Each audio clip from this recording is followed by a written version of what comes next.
Fierté littéraire reconnaît que nous sommes des invités sur cette terre et que nos activités se déroulent par l'entremise d'Internet sur les territoires de 11 nations autochtones au Québec et ces territoires n'ont jamais été cédés. Nous les nommons les Abénaquis, les Anishinaabe ou Algonquins, les Atikamekw, les Cris, les Inuits, les Inuits, les Kanien'kehá:ka ou les Mohawks, les Mi'kmaq, les Naskapé, les Wendat, les Wolastoqiyik ou Malécites.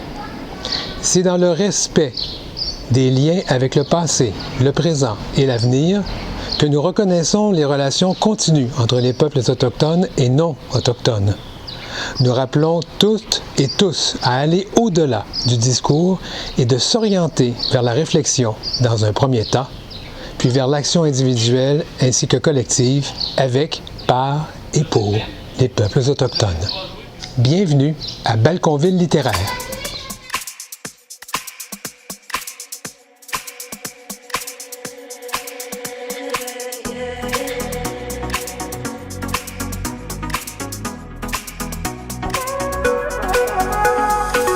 Salut tout le monde, ici Denis Martin Chabot. Bienvenue à cette 3e édition de Balconville littéraire.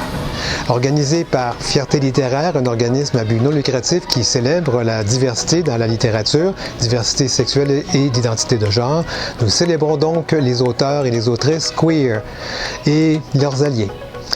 Aujourd'hui, cette 3e édition, pourquoi? Parce que nous ne pouvons pas vraiment organiser d'activités littéraires en public, donc nous le faisons par le biais d'Internet. Et Fierté littéraire va aussi organiser cette année, vous verrez ça au mois d'août, quelques activités pendant le Festival Fierté Montréal. Les détails seront annoncés sous peu, donc restez à l'affût. Comme organisme à but non lucratif, Fierté littéraire dépend de subventions et aussi des cotisations de ses membres pour organiser ses activités. Cette année, nous avons décidé de ne pas prélever de cotisations auprès de nos membres en raison de la COVID-19. Certains des membres de Fierté littéraire ont évidemment été très touchés par cette pandémie. Alors, si vous pouvez, voici 2 façons de nous aider. Si vous pouvez faire un petit don d'argent pour aider à financer nos activités, soit par PayPal ou encore par virement Interact. Ce soir, nous recevons plusieurs auteurs et autrices. Je vous les nomme. Mélanie Poirier, Daniel French, Étienne Beauséjour, Karine Loiseau, Pascal Cormier, Guy Verville et Diane Descoteaux. Juste avant Balconville littéraire, vous avez probablement assisté au lancement de ce fabuleux recueil, lancement virtuel. Je vibre au tempo de. En fait, il y a 90 soirées de lancement des petits 5 minutes 3 fois la semaine. C'est organisé par les éditions MP Trésor qui ont publié ce fabuleux recueil. Je vous propose donc tout de suite en entrée de jeu d'entendre le poème que j'ai écrit pour ce recueil ainsi que celui de Mélanie Poirier qui est l'éditrice et qui est artiste peintre, donc qui est derrière ce projet.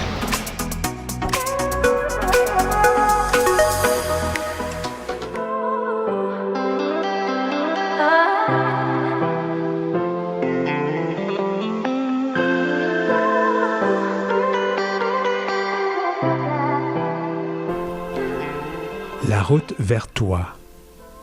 Entre feu et eau, lumière et noirceur, une mélodie dans la nuée. Tu pars. La peur vante de front un air inconnu. La destination est un ciel obscur. Les souvenirs, des courants d'air. Tu frissonnes. Ne plus regarder derrière. Ton passé colle à tes pieds. Impossible d'oublier ces notes discordantes.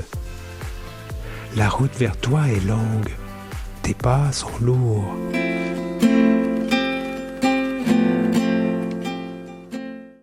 Six cordes d'une guitare, tes chemins s'accordent, des notes pleuvent. Orage, partir. Partir, au loin, loin, loin, loin, pourtant pas si loin. Tout quitter, vite, vite, vite, vite, mais pas si vite. Fuir tout, mais pas tout. Une simple averse, refrain, rengaine, rappel, une ondée. Désir, destin, déception. Un voyage, aller-retour sans fin. La route vers toi est longue. Tes pas ne mènent nulle part.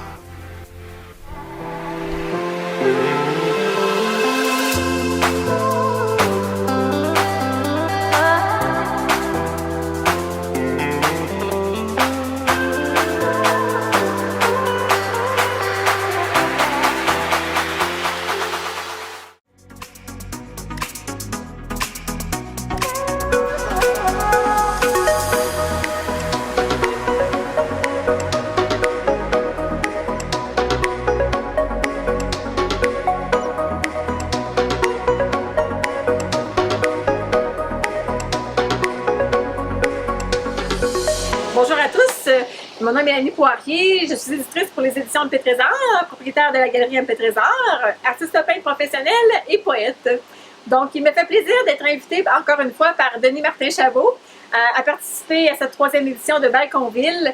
Donc, j'en profite pour le remercier pour cette belle initiative d'inviter justement les poètes à lire des textes, c'est merveilleux. J'ai choisi de vous lire un texte qui fait partie du livre Un pont entre l'humain et les mots. Donc, il s'agit d'un livre qui a été écrit en collaboration avec Jean-Michel Fontaine, Salma Drummond-Villois, qui porte sur la communication. Alors, je vais vous lire la poutre 18. La communication peut circuler à sens unique. La voix peut être sans couleur et aveuglante de noirceur. La communication peut circuler à double sens. Ensemble, toi et moi, chacun sur notre échangeur. Si tu embarques avec moi pour traverser ce pont, le voyage sera moins long et prendra de la valeur. Nous échangerons sur le même ton, avec passion. Nous construirons un dialogue riche en do mineur. Au rythme de tes mots, je m'ajusterai à la danse. Nous valserons ensemble vers les plus beaux idéaux. Où es-tu rendu? Revenons à nos moutons. Tu vois loin et très haut, mais moi, je suis sur le pont. Attention, il y a beaucoup de circulation. Chut, silence. Ça y est, ça recommence. Quoi au juste? Laisse faire. Ça vient de mon enfance. Les déficiences, c'est évident. Je me souviens encore de ces excès de violence. Je t'en prie, excuse-moi. On est là comme des enfants, à ne pas se comprendre et à manquer de patience. Arrête de voir noir, il fait clair depuis hier. Le soleil brille dans cette direction. Allons-y, par ici. Sur cette route, il y a un miroir. Regarde. Je vois ton sourire. Il est magique, unique. C'est si facile de se parler quand tu ne te sens pas menacé. C'est vrai, j'ai de la difficulté à savoir bien communiquer. Alors j'espère que ça vous a plu. Je vous invite à vous le procurer aux éditions MP Trésor. Je vous remercie de l'attention portée et puis je vous souhaite un très bon visionnement.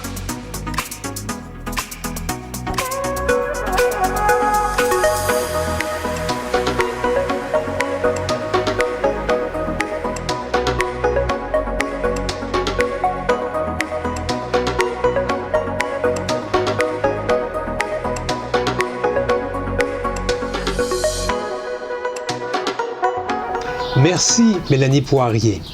Mes deux prochains invités sont tous les deux romanciers.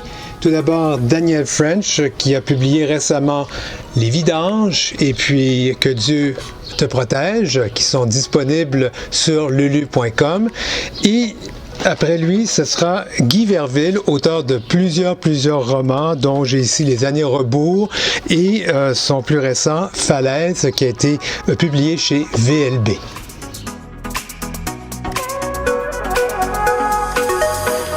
Salut tout le monde, mon nom est Daniel French et je vais vous lire un extrait de mon roman L'eau des nuages, qui est le tout premier roman que j'ai publié en 2014, qui a aussi été joué au théâtre au Festival Fringe en 2017.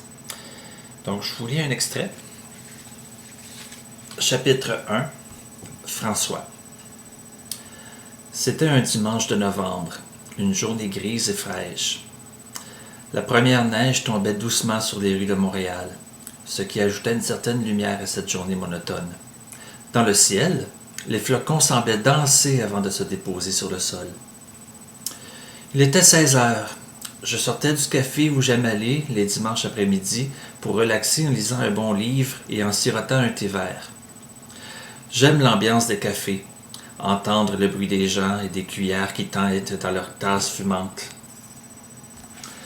En chemin, vers mon appartement, je croisais un jeune homme dans la vingtaine, un habitué du Café des Anges. Je le voyais souvent, toujours assis à la même table, le nez plongé lui aussi dans un livre. Il me ressemble un peu. Il était plus tard qu'à l'habitude. Il avait sûrement eu un empêchement. Peu importe. Aujourd'hui, j'étais installé à sa table habituelle. En passant à côté de moi, il me regardait tout en me souriant. Il semblait vouloir me dire « Hey, salut, la lecture était bonne? » Je lui souris en retour, en hochant la tête, mais sans dire mot. J'aurais pourtant bien voulu lui dire un petit bonjour, mais à 40 ans, on flirte plus avec les jeunes hommes. Arrivé à la maison, je n'étais vraiment pas fier de moi. Je venais tout juste de m'acheter un livre que j'avais hâte de lire, une biographie d'Oscar Wilde. J'adore Oscar Wilde. Je me souviens lorsque j'ai lu à 19 ans le portrait de Dorian Gray. J'en avais fait des cauchemars. Je me disais que d'arrêter de vieillir devait être merveilleux. Il suffisait de ne pas regarder le tableau, d'oublier que tu vieillis sur la toile et vivre une jeunesse éternelle. Mais d'un autre côté, je comprenais très bien pourquoi Dorian Gray était fasciné par son image qui vieillissait, qui devenait laide. Après une heure à être plongé dans le monde d'Oscar Wilde, j'avais mis mon manteau et quitté le café pour rentrer chez moi. J'étais tellement perdu dans mes pensées que j'ai laissé le livre sur la table, moi qui n'oublie jamais rien. Heureusement, j'avais pris l'habitude de toujours écrire mon nom, mon adresse et mon numéro de téléphone aussitôt que j'achetais un livre. Malgré la présence de mes coordonnées à l'intérieur du livre, j'avais peu espoir de le retrouver. Ben voilà, c'est un extrait de mon roman « L'eau des nuages », premier d'une trilogie, donc disponible sur lulu.com ou encore à la librairie de Verdun. Merci beaucoup.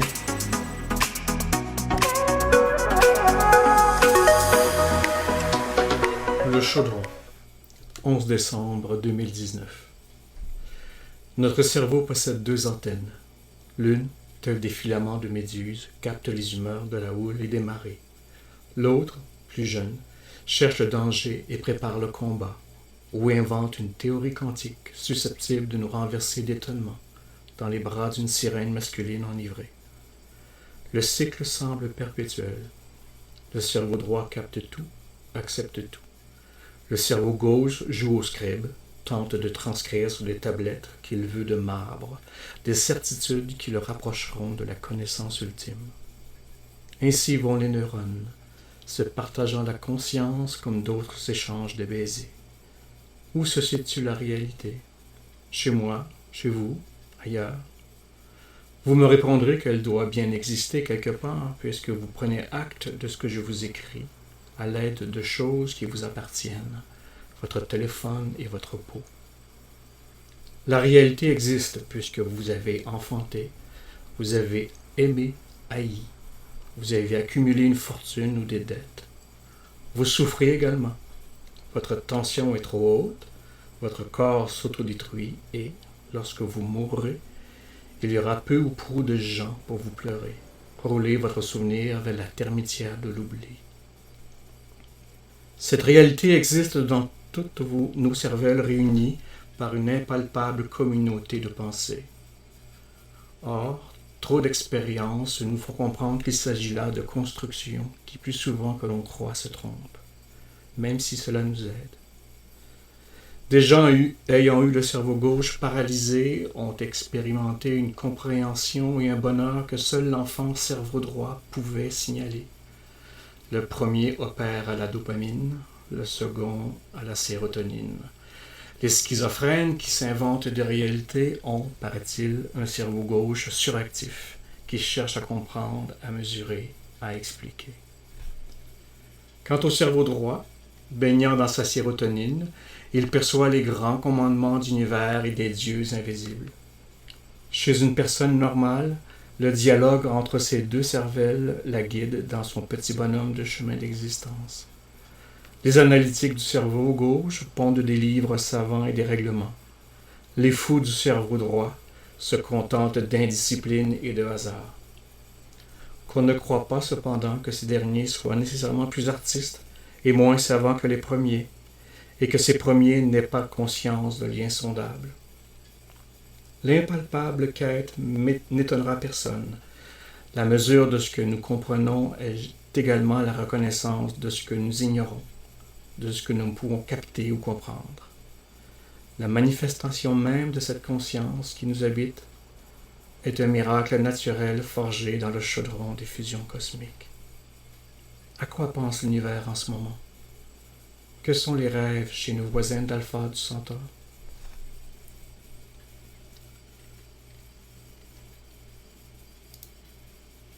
Rêves érotiques. 16 mai 2020. Je ne serai pas original en affirmant que j'ai fait un rêve érotique. J'imagine déjà le sourire en coin de certains ou un dédain chez d'autres. Dans ce monde qui affiche la sexualité dans tous les médias, il est plus qu'étonnant de constater la gêne qu'une telle affirmation peut occasionner. Je me verrais mal en effet affirmer devant mes collègues que j'ai rêvé à eux, encore moins que j'ai fait ces choses qui ne sont permises que dans l'intimité secrète d'un moment chaud. Et pourtant, chacun le vit à sa façon, en goûte autant le sucre enivrant que son éphémère durée vinaigrée. Il est intéressant aussi de constater qu'une telle révélation peut facilement être considérée comme une agression pure et simple. La pulsion en nous agit comme un fantôme, sa langue est insatiable, sa puissance est intarissable et volontaire. Je me surprends aussi de ces rêves, qui arrivent de nulle part, et qui me rappellent qu'aucune blessure, aucun échec ne vient à bout du courage de l'acte. Les vieux érotisent, les bébés se préparent à jouir, les adolescents s'en font les martyrs, et les adultes apprennent à se retenir. La flèche du désir atteint chaque fois sa cible. Son parcours est autant labyrinthe qu'évangélisme. Il n'est pas surprenant d'entendre les faux prudes hurler d'horreur. Ils ne savent que trop bien qu'ils ne pourront vaincre ce qu'ils appellent des démons. Rien d'extraordinaire non plus à écouter les troubadours ranoblir leurs plus vils fantasmes. On se donne les excuses qu'on peut. Malgré tout, on demeure prudent à décrire ce que l'on a rêvé, car évidemment, tout y est permis. Le gros sexe sale, comme on dit, les doigts partout, les langues effrénées, les anciennes images adolescentes, les frontières qu'on ne franchit habituellement jamais, à moins d'être plus ou moins enivré de naïveté ou d'alcool. C'est un jardin secret si fragile, se dit-on, que seul un contexte clinique en permet l'auscultation. Je ne peux donc aller au-delà de la déclaration que je fais des choses, ne vous en déplaise, qui m'ont bien plu pendant quelques minutes d'inconscience. Je suppose que, de toute manière, ces choses équivalent aux vôtres et que, en fin de compte, il n'y a pas de honte à garder cela pour soi. Qu'adviendrait-il, en effet, si chacun se mettait à raconter sa vérité? Si nous devenions le livre ouvert qui se doit d'être non dit? Qu'y a-t-il de si précieux à garder ce silence jusqu'à notre mort?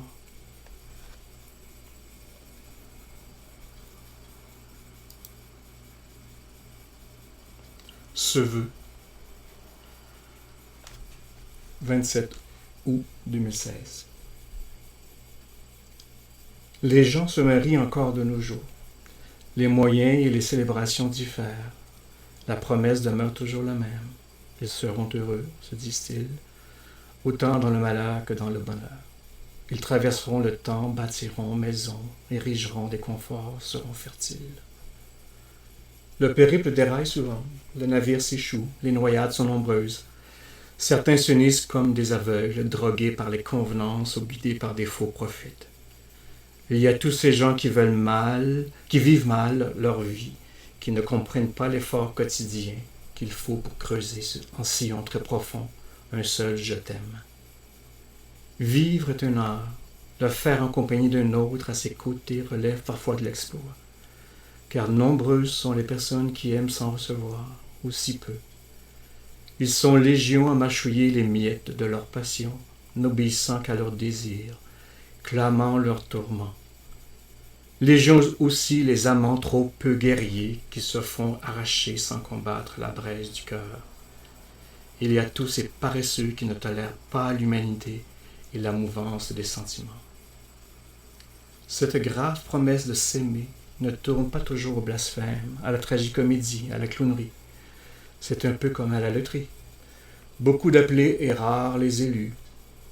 Ils sont tout de même nombreux ceux qui, silencieusement, traversent les rivières, escaladent les montagnes ou arpentent à petits pas feutrés et heureux les sentiers du quotidien.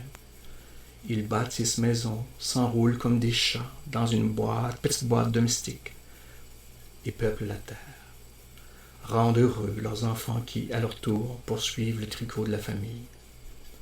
Peut-être leur joie euthanasie leur vérité, que les sacrifices et les aléas du destin nivellent les couleurs uniques de leurs existences. Ce seront surtout les célibataires éternels qui s'en feront juges. Mais puisqu'il n'existe pas de tribunal final, seul importe la paix de leurs âmes. Oui, cette promesse, ce vœu, vaut bien toutes les grappes du paradis. Le grand paradoxe est qu'elle se nourrit à la source d'un vœu égoïste que les amants prononcent haut et fort devant une assemblée de convertis, ou prenant seulement à témoin la chaleur de leur corps entrelacés. Un vœu enflammé, intense, que l'un d'eux accordera à l'autre, en sacrifice ultime, sachant qu'il ne pourra lui le vivre. Ce vœu, je veux mourir dans tes bras. Et pour celui qui survit, qui enterre son amant, il aspire encore au bonheur et se promet au dernier souffle de se lever dans le souvenir des regards passés et des caresses autrefois chéries. Merci.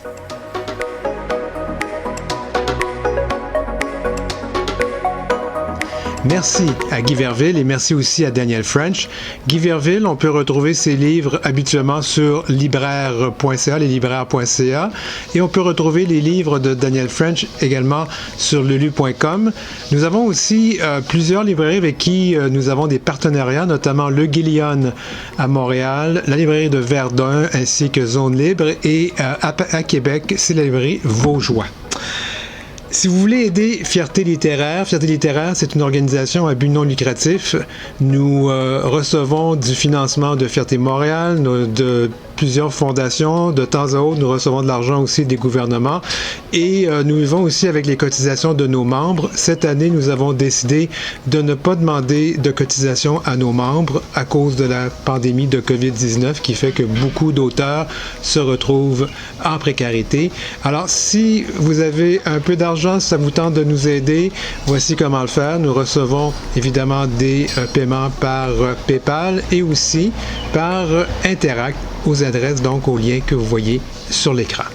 Vous pouvez aussi vous procurer le livre La fierté à une ville. C'est un recueil de textes qui ont été soumis lors du concours du même nom en 2016 et qui a été publié en 2017.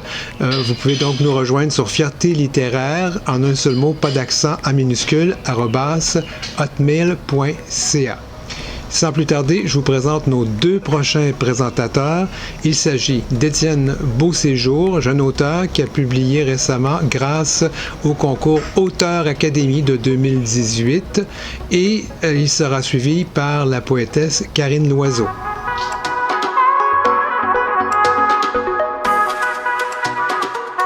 Bonsoir tout le monde, Étienne Beauséjour. Je suis très content d'être parmi vous ce soir encore. J'espère que vous allez bien.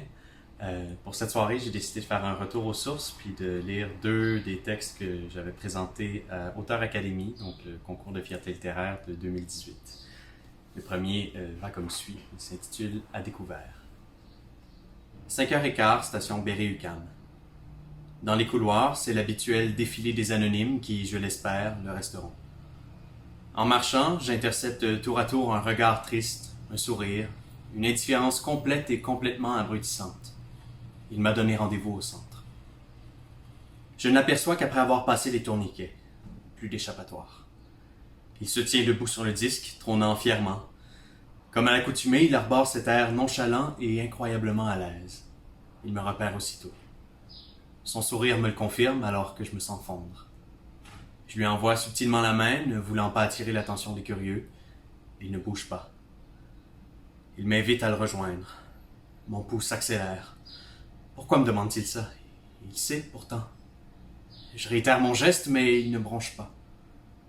J'observe nerveusement les environs avant de m'approcher du podium. Il me tend la main. J'hésite. Je sais qu'on nous épie. La perte de conscience me guette, mais je lutte. Il en vaut la peine. Il est le seul qui compte réellement. J'attrape sa main et le rejoins d'un bond sur l'échafaud. Silence de mort. Tous les anonymes se retournent vers nous. Leurs orbites sont vides, noires. Me voilà découvert. Et on enchaîne sans plus tarder avec le deuxième texte qui s'intitule « Sans attache ». 19h30. J'attends. Mon téléphone vibre. Ma date descend du train. Il arrivera dans 20 minutes. Je ne réponds pas. Je jette l'appareil au pied du lit. 19h37. Je doute. Pourquoi avoir accepté de le revoir? C'est pas que j'ai rien ressenti la première fois, mais c'était pas le coup de foudre. Peut-être un frisson tout au plus. À moins que ça n'ait été que le vent. Le problème, c'est que pour lui, c'était différent. Je l'ai vu à ses yeux de velours mouillés. J'ai préféré faire semblant, comme toujours. Une ou deux fois de plus, qu'est-ce que ça change? Tout pour éviter l'océan de pleurs et de douleurs qui se déverserait sur moi. 19h42.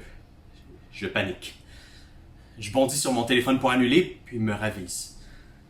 Pourquoi ne pas lui laisser une chance? Il est charmant, drôle, visiblement amoureux de moi. Pourquoi repousser tous ceux qui veulent plus? 19h49. J'étouffe. J'ai l'impression qu'un couteau appuie contre ma jugulaire. C'est lui qui le tient. Son sourire m'est insupportable. Je craque. J'annule. J'ai l'urgence de vivre, pas l'urgence d'aimer. Je suis une rose aux épines du l'amour. Alors voilà, c'est tout pour moi. Merci beaucoup. Si ça vous a plu et que ça vous intéresserait de lire le roman que j'ai publié récemment qui s'appelle Jeux d'amour, vous pouvez trouver toutes les informations sur mon site internet etiennebeauséjour.com. Alors j'espère que vous passerez une bonne soirée. À bientôt. Merci.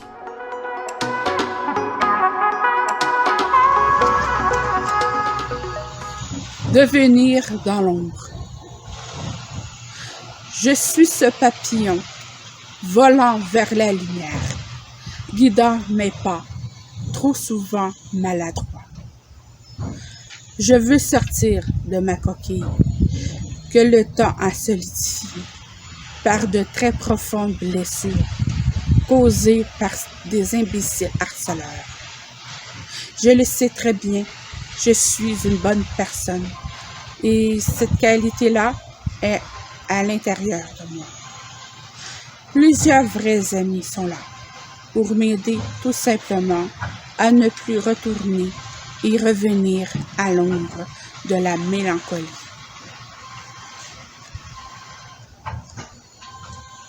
Parcours de vie.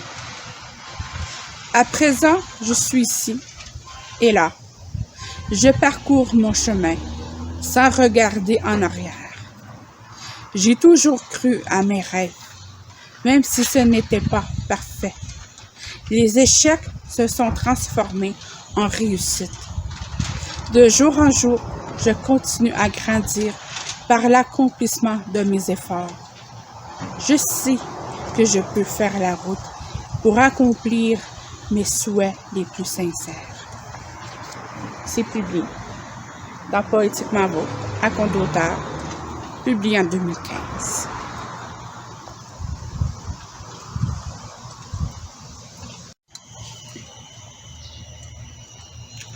Mon monde. Le monde que je vous présente n'a pas de violence barbaresque, ni de guerre totalement incompréhensible. Il s'agit d'un endroit harmonieux. Mon monde aura des couleurs vivantes. Il n'y aura plus d'obscurantisme. Surtout pas de maudits homophobes. Là-bas, tous pourront s'aimer en paix. Mon monde pourra créer intensément, sans avoir peur de ces saletés truands. Plus de prisonniers d'opinion. Des artistes, il y en a partout. Le monde que je voudrais voir ne sera plus l'enfer pour les femmes. Elles ne seront plus des objets. Elles seront respectées et égales aux hommes. Et tous vivront en paix.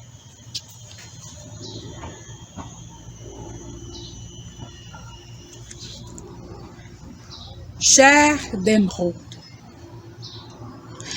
Sur la colline d'émeraude, brillante de mille feux, apparaît une jolie fée, se plaisant à mes désirs.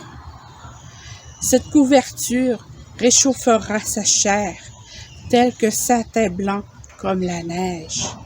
Je la couvrirai, la belle, de baisers, telle que dans mes rêves éveillés. Telle que dans mes rêves éveillés, je la couvrirai, la belle de baisers, telle que satin blanc comme la neige. Cette couverture réchauffera sa chair. Se plaisant à mes désirs, apparaît une jolie fée, brillante de mille feux sur la colline d'émeraude.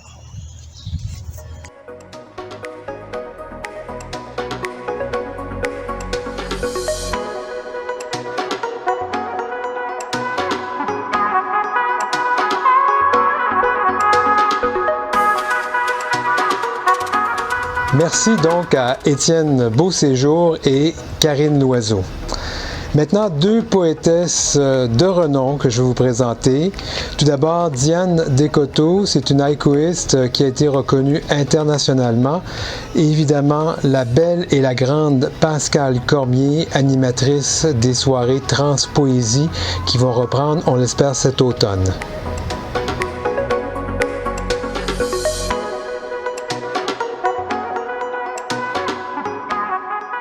Bonjour.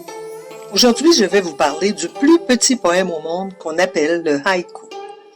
D'origine japonaise, il diffère des autres textes brefs en ce sens qu'il saisit l'instant et s'intéresse au réel. Son immense succès dans le monde occidental tient de sa formidable accessibilité, de l'apparente simplicité de ses règles et de cette concision qui le caractérise. Inspiré par l'un ou plusieurs de nos cinq sens, le haïku appartient essentiellement au domaine du concret. C'est comme une photo mise en texte, un bref instant croqué sur le vif. La démarche du haïkiste relève donc de cette attention qu'il porte au monde extérieur afin de le traduire avec cette économie de mots qui rendra l'émotion ressentie. Je vous invite donc à vous balader dans ma cour à mes côtés. Plat de carambole. En croquant dans une étoile, le petit rigole. Plat de carambole. En croquant dans une étoile, le petit rigole. Tout retrouve un chant. Les oiseaux, le vent et l'onde, au bois comme au champ. Tout retrouve un chant. Les oiseaux, le vent et l'onde, au bois comme au champ. Le feu d'artifice s'éteint, laissant derrière lui une étoile fixe. Le feu d'artifice s'éteint, laissant derrière lui une étoile fixe.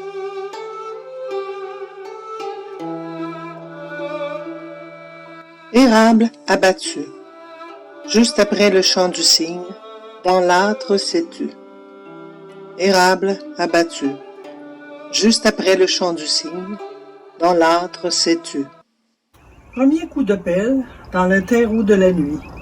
Sourire avec elle. Premier coup de pelle dans le terreau de la nuit. Sourire avec elle. Première chaleur. Le goût de poser mes lèvres sur sa bouche en cœur. Première chaleur. Le goût de poser mes lèvres sur sa bouche en cœur. Couché à l'étage. Soudain, une mouche à feu clignote au passage. Couché à l'étage. Soudain, une mouche à feu clignote au passage. Il verdoie, il vente, il ensoleille, il fleurit. Si peu pour la menthe. Il verdoie, il vente, il ensoleille, il fleurit. Si peu pour la menthe. Bruit d'un avion, juste au-dessus de ma tête. L'envol d'un pigeon. Bruit d'un avion, juste au-dessus de ma tête. L'envol d'un pigeon.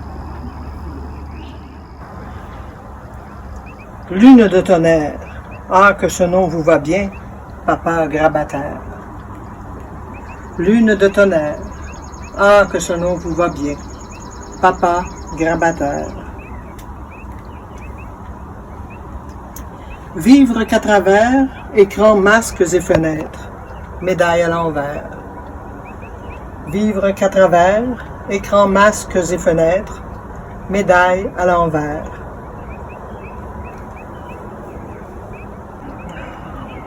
Vol géométrique, des outardes sur les murs, silencieux de briques. Vol géométrique, des outardes sur les murs silencieux de briques. Dans la cour déserte, rassemblement de pigeons, l'essence en alerte. Dans la cour déserte, rassemblement des pigeons, l'essence en alerte. 90 ans pour revoir sa fille faire fi des règlements. 90 ans pour revoir sa fille faire fi des règlements. Tatouer un dessin autour de la cicatrice d'un ancien vaccin.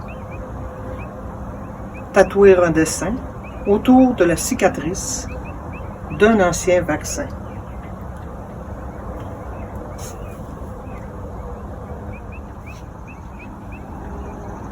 Quel rôle pourri et comme elle a de le dos large, la chauve-souris.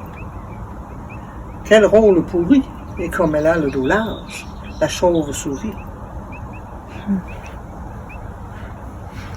Les gens confinés et l'économie en pause. Boum de nouveau-nés.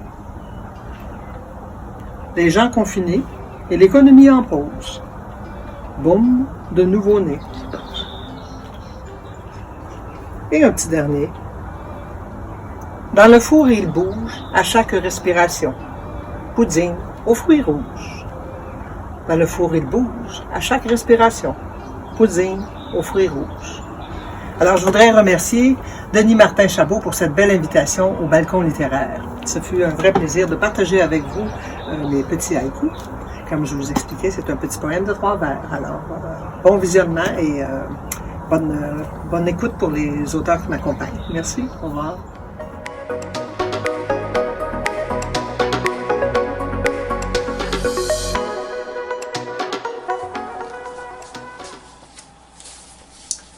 Bonjour.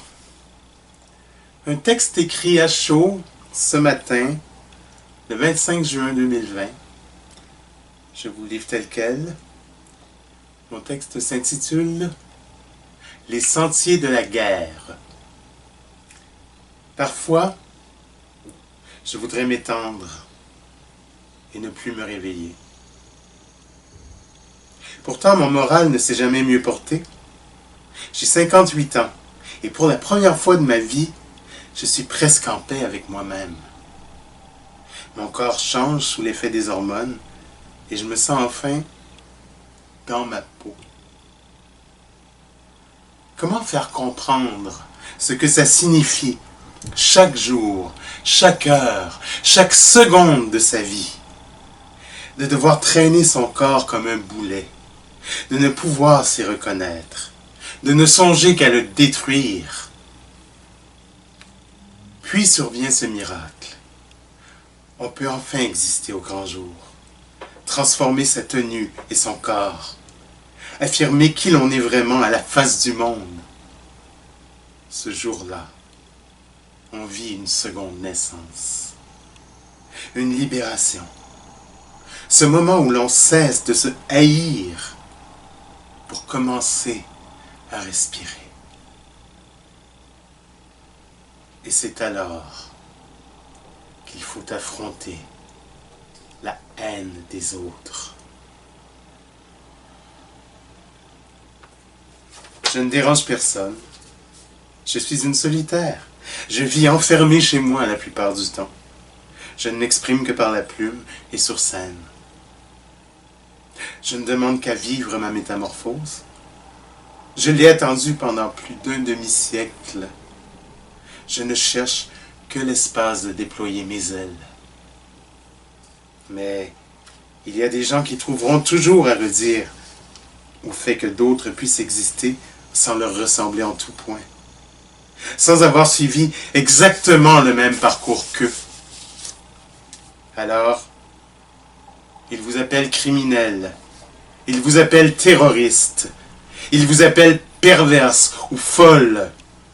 Ils vont même jusqu'à nier votre identité, jusqu'à vous mégenrer, jusqu'à vous traiter d'imposteur. Comment faire comprendre ce que ça signifie, chaque jour, chaque heure, chaque seconde de sa vie, de devoir se justifier de sa propre existence, de n'avoir jamais un instant de répit, jamais, parce qu'en cette triste époque, tout se vaut, tout le monde se permet de vous définir au mépris des connaissances scientifiques et surtout de votre propre réalité. La texture et l'odeur de ma peau changent. Mes seins poussent. Ils ne sont pas bien gros encore. Mais qui pourrait comprendre tout ce que ça représente de souffrance, d'humiliation, de tristesse, de larmes, d'envie d'en finir, avant de voir enfin bourgeonner ces petits seins d'adolescente.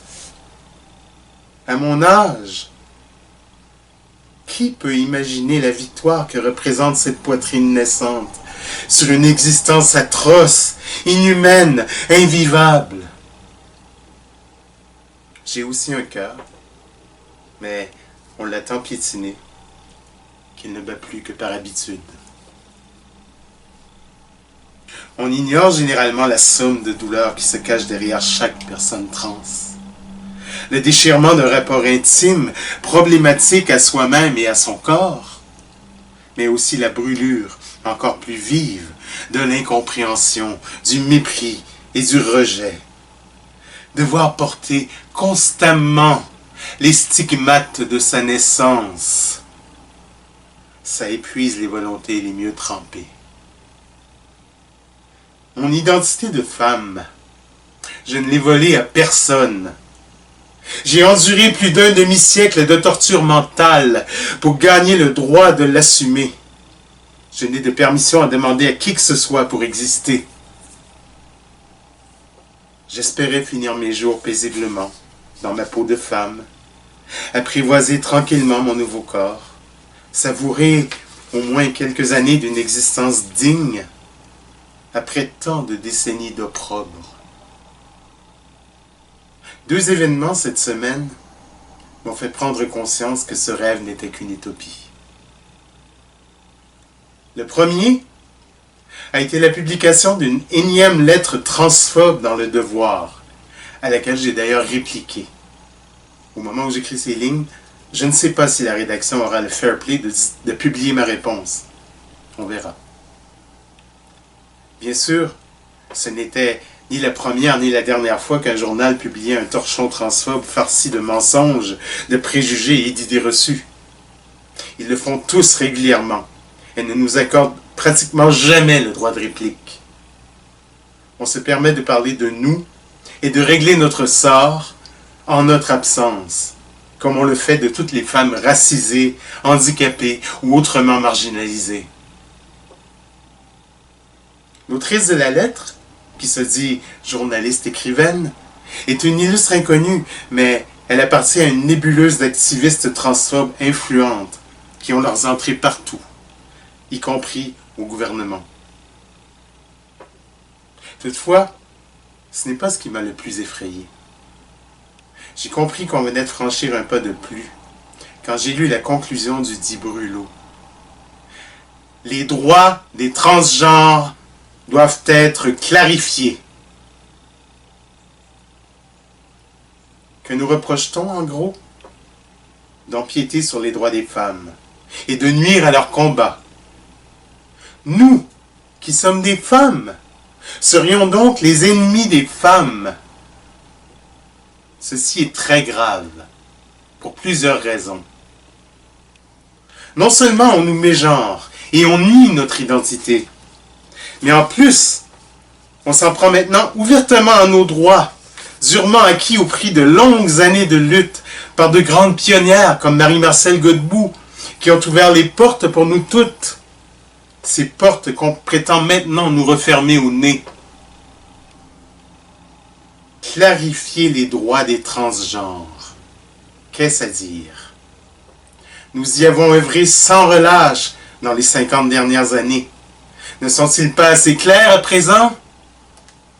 La loi nous reconnaît enfin, mais des tas de brutes ont juré d'avoir notre peau. Des meutes s'en prennent à nous avec une violence verbale terrifiante et poussent ensuite l'odieux jusqu'à nous accuser de leur propre violence chaque fois qu'une d'entre nous donne libre cours à son exaspération. Ce n'est pas nous qui tuons des cisgenres. Ce sont des cisgenres qui nous tuent. Nous ne crachons au visage de personne, mais chacune se croit autorisée à nous cracher dessus. Et l'idée s'insinue tranquillement dans l'opinion publique, selon laquelle nous serions en fait une nuisance sociale, une sorte d'aberration à éradiquer pour le bien de tous. C'est ainsi que la haine prend le pas sur la compassion et que l'inhumanité s'installe dans l'incompréhension et le mépris. L'autre événement qui m'a interpellé est la démission de Gabrielle Bouchard de son poste de présidente de la Fédération des femmes du Québec, la FFQ. Les multiples pressions qu'elle subissait ont eu raison de son extraordinaire ténacité, et je soupçonne qu'elle a été plus ou moins poussée vers la sortie. Cette nouvelle porte un coup terrible à toutes les femmes trans du Québec, parce qu'il est évident que nos nombreux ennemis vont l'accueillir comme une grande victoire dans leur croisade contre nous. Les semaines à venir vont être terrifiantes. Beaucoup vont y voir le signal de la curée transphobe. Nous allons être attaqués de toutes parts. On nous déclare la guerre. Nous allons nous battre. Mettez-vous bien une chose en tête. Nous existons. Et nous sommes là pour rester. Que ça vous plaise ou non. Vous ne nous renverrez pas à nos placards, à la froideur de nos tombes. Vous ne nous priverez pas de nos droits. Et vous ne nous ferez pas disparaître. Je ne suis pas votre transe de service. Je suis une femme. Et je vais me battre comme une femme, debout, au grand jour, avec courage, comme toutes les femmes dignes de ce nom. Les femmes qui méprisent et écrasent d'autres femmes du haut de leurs privilèges ne méritent pas le nom de femme. Mes sœurs, levons-nous, unissons-nous et battons-nous ensemble contre les forces obscurantistes qui ont juré de nous anéantir. Je jure pour ma part qu'elles n'y arriveront pas. Je suis prête à donner ma vie pour y faire obstacle. J'avais envisagé une fin d'existence plus paisible, mais les circonstances ne me donnent pas le choix de revêtir le manteau de militante. Tant pis. Je me reposerai dans une autre vie. En attendant, je promets que les transphobes vont me trouver sur leur chemin. Tant qu'il restera un souffle dans ma poitrine, je ne capitulerai pas devant l'ignorance et la haine. Merci.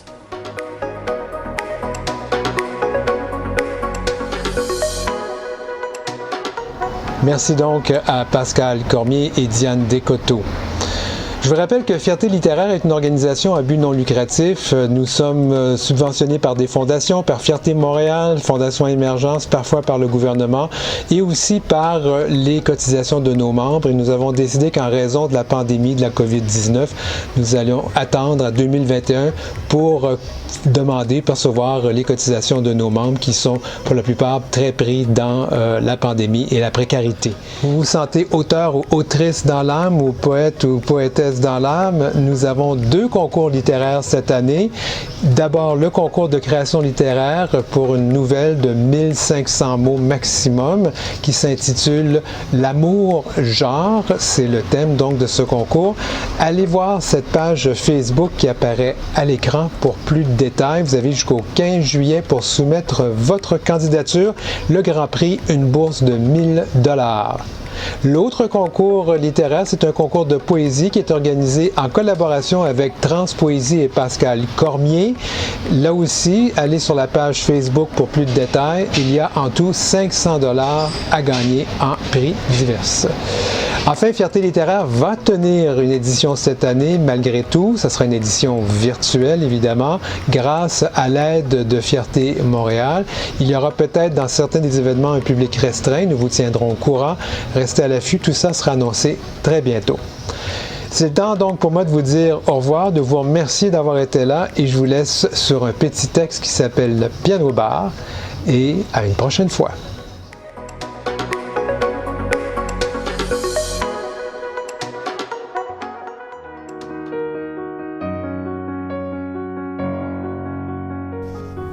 Piano bar. Laura, qui le jour se nomme Laurent, joue à répétition quelques accords de la chanson « Les feuilles mortes ».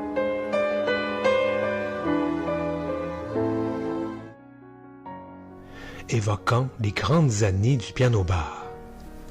Avec le temps, le tabac et l'alcool ont transformé sa voix de rossignol en croassement. Elle ne fait plus que pianoter, au souvenir des hommes qui trinquaient autour d'elle et rigolaient en l'accompagnant. Enveloppée d'un nuage bleu-gris de nicotine, elle leur souriait, exposant ses fausses dents trop blanches, son rouge à lèvres trop foncé, sa perruque javelisée et ses faux cils épais. Je suis venu au monde ici, à 21 ans. J'ai pénétré cet univers gluant par la porte principale. À ma première apparition, j'ai été l'objet de fantasmes pour le tenancier. Pourtant, j'étais moche.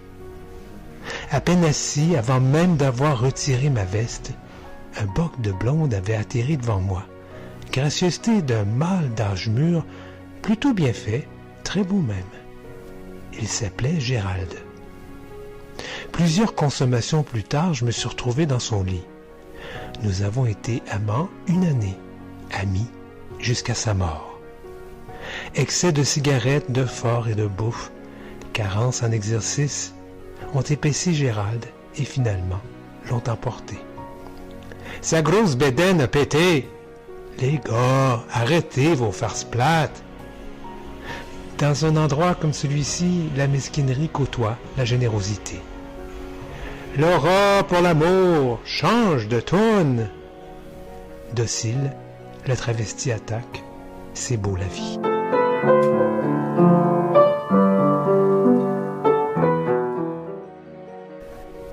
Je ne m'attendais pas à hériter du piano bar. Je ne savais qu'en faire. Je l'ai laissé se vider peu à peu de sa clientèle. Les quelques habitués qui collent encore, transis de solitude, boivent un dernier verre, en souvenir de Gérald, à ma santé, à la fin d'une époque. Demain, les démolisseurs raseront l'édifice et 50 ans d'histoire disparaîtront. Laura, pour l'amour! Oh, laisse faire. Continue, je t'en prie.